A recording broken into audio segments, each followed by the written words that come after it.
امید ہے آپ سب خیریت سے ہوں گے۔ میں آپ کا اردو کا ٹیچر محمد اعجاز۔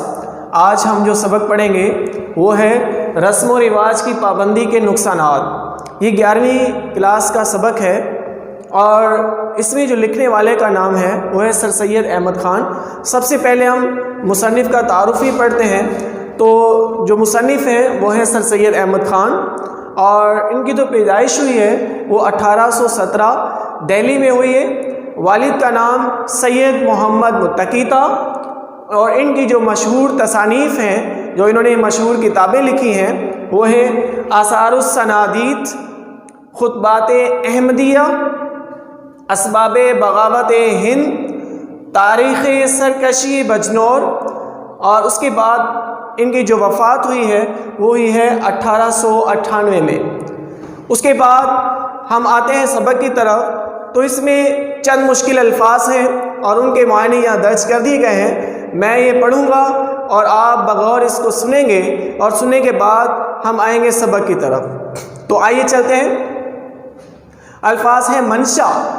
منشا کا مطلب ہوتا ہے مقصد، معدوم ختم کرنا، مطعون جسے تانا دیا جائے، بجز یعنی سوائے، پشمردہ مرجھایا ہوا، کل پرزا یعنی پرزا جو مشین کے ساتھ لگا ہوتا ہے، نٹ بولٹ جسے ہم کہتے ہیں، مشین کے ساتھ پرزا جو لگا ہوتا ہے وہ کل کہلاتا ہے۔ جودت طبع یعنی طبیعت کا نیا پن، نئی طبیعت کا ہونا۔ تو آئیے ہم سبق کی طرف چلتے ہیں۔ تو یہ سبق ہے رسم و رواج کی پابندی کے نقصانات۔ یہ ایک اصلاحی سبق ہے۔ اس میں ہمیں ہماری اصلاح کی گئی ہے کہ جس طرح ہم بہت سی رسم و رواج اپناتے ہیں اور ان کے ہمیں بہت سے نقصانات اٹھانے پڑتے ہیں، تو لہٰذا اسی تناظر میں یہ سبق دیا گیا تاکہ اس سبق کو پڑھیں اور جو غلط رسومات ہیں ان کو چھوڑیں۔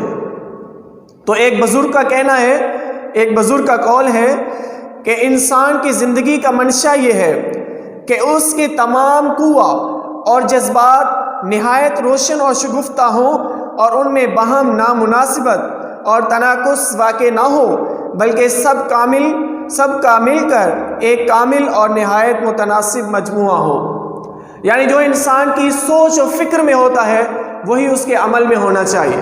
ایسا نہ ہو کہ انسان کی سوچ کچھ اور ہو اور اس کے عمل میں کچھ اور ہو۔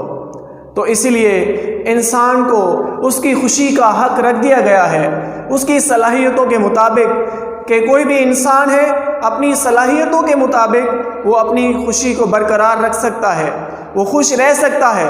لیکن اگر انسان رسم و رواج کے پیچھے چلنا شروع ہو جاتا ہے، رسم و رواج کو اپنانا شروع کر دیتا ہے، تو اس کے بعد اس کی جو صلاحیتیں ہیں، اپنی ذاتی جو صلاحیتیں ہیں، وہ آہستہ آہستہ ختم ہونا شروع ہو جاتی ہیں، اور اس کی صلاحیتیں ختم ہوتی چلی جاتی ہیں۔